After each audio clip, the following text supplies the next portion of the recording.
El inicio de la historia de México se remonta a la llegada de los pobladores originarios hace más de 10.000 años. Poco a poco comenzaron a surgir grandes pueblos. Destacan las civilizaciones olmecas, teotihuacán, maya y mexica o azteca, que ocuparon diferentes grandes territorios y desarrollaron sus civilizaciones. En el siglo XV llegaron los españoles y tras una guerra de conquista sometieron a los indígenas locales y crearon un virreinato, estado colonial.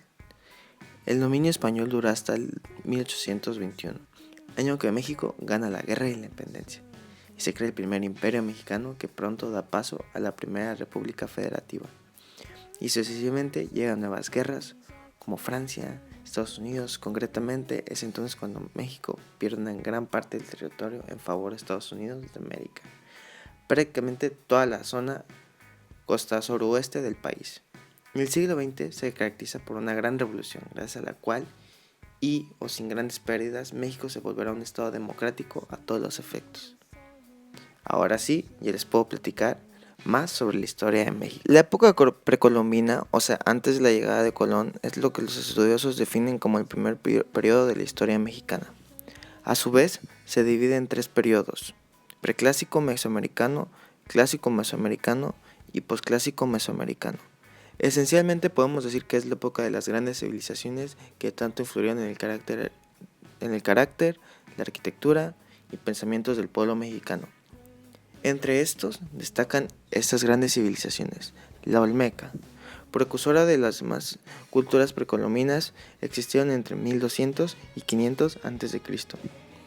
Localizada en la región costera del Golfo de México, tenían un calendario y una escritura jeroglífica, famosos por la construcción de grandes obras arquitectónicas como las cabezas colosales que se supone que representaban a los grandes guerreros de la época. La religión era fundamental y el jefe supremo era el sacerdote. Por supuesto, era una religión politeísta. El culto al jaguar era muy fuerte. Desapareció. Continuamos con la siguiente, la teotihuacana. Tuvo lugar entre 200 y 650 después de Cristo, y su desaparición es todo un misterio para los historiadores. A diferencia de las demás civilizaciones precolombinas, se concentró únicamente en una zona, la que corresponde a los restos de la ciudad de Teotihuacán.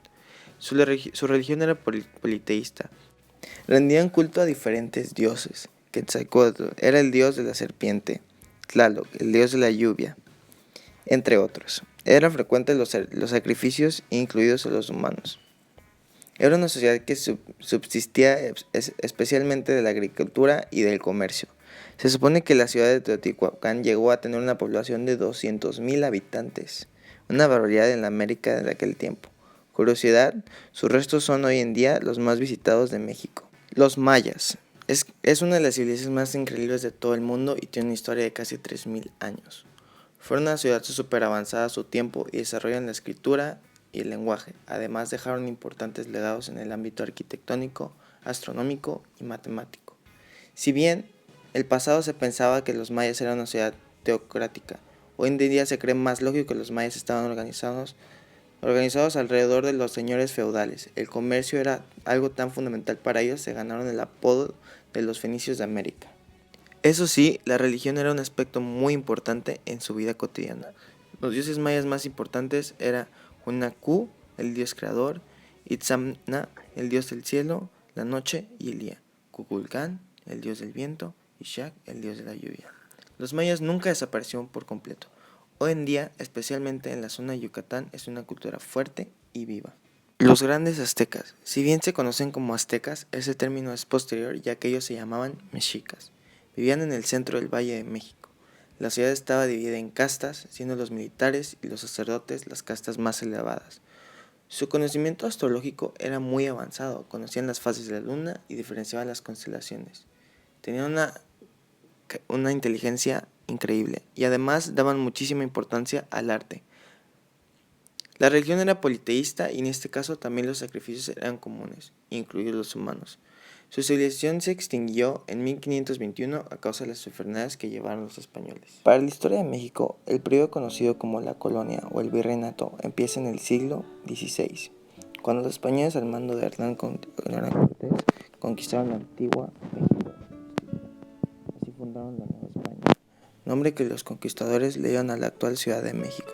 También se conoce esta etapa como el nombre de virreinato, porque el país durante este tiempo que duró fue gobernado por un representante del rey de España que tenía el título de virrey. Así pues, el periodo de la colonia abarca 300 años y está usualmente dividido en 3 periodos. El primero y más antiguo es el que corresponde al siglo XVI y el corresponde a todo lo que pasó en la Nueva España desde 1521 hasta 1600. El segundo, el del siglo XVII, comprende lo sucedido entre 1601 y 1700 y finalmente el tercero y último, el del siglo XVIII mexicano, y que va de 1701 y 1800. Los 21 años que faltan para llegar a 1821 ya pertenecen al siglo XIX y todavía son parte de la historia de la colonial.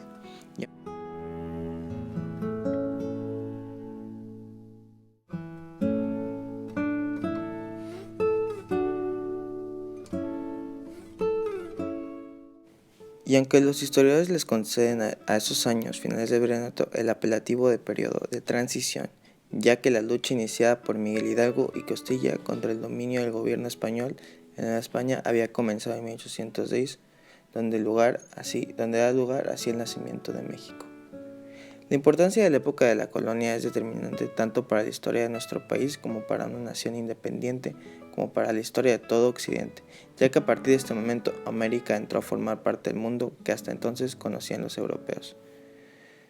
En la época de la colonia, la religión católica ganó a nuevos e importantes territorios, cambió el lenguaje, la traza de las ciudades, las manifestaciones culturales y las artísticas, y así nació el mestizaje o sincretismo, es decir, la mezcla entre los conquistadores y los conquistados, combinación que definió el carácter actual que tienen hoy todas las naciones llamadas latino o hispanoamericanos. Para entender cabalmente la complejidad de la época de la colonia en México, habrá que analizar en un principio dos tipos de dominación española, la conquista militar y la conquista espiritual, y después adentrarse en cómo fue el establecimiento de las ciudades españolas, cuál la situación de las naturales, cómo estaba constituido y cuál era el funcionamiento del gobierno colonial, la importancia de las autoridades eclesiásticas, las nuevas formas de moral y también el terror que inspiró el Santo Oficio, todo aquello sin olvidar, por supuesto, los estratos o castas de lo que estaba compuesta la sociedad colonial. No menos importante fue, por supuesto, el arte y la cultura en la colonia. En cada siglo XVI, XVII y XVIII tuvo manifestaciones particulares, la vida cotidiana y el surgimiento del criollismo, en donde salió el conjunto de hombres que finalmente habría que terminar con la colonia y con la dependencia de que España tenía a México antes de llamarse como hoy se llama. Continuamos con la gran historia de México, la independencia de México. Fue uno de los episodios más importantes de la historia de México. ¿Qué provoca la independencia? Esencialmente las causas son dos. La primera es la desigualdad en la sociedad, que cada vez era más fuerte. La segunda fue la noticia que Napoleón Bonaparte había tomado España. El efecto lógico fue el poder de España en las colonias se debilitó al instante y muchos aprovecharon esta circunstancia para pasar al ataque. En concreto hay que recordar que la figura del cura Miguel Hidalgo y Costilla, que el 16 de septiembre de 1802 junto con Ignacio Allende y Juan Almada dieron el inicio de la revolución con el famoso Grito de Dolores, llamado así por haber ocurrido en la ciudad de Dolores. Consistió en una llamada al pueblo para levantarse en armas en contra del virreinato. Si bien en un principio las revoluciones fueron victorias, en 1810 Hidalgo cayó preso y fue condenado a muerte por la Santa Inquisición, este simpático órgano que tanto bien hizo a la humanidad. Ejemplo, claro que no.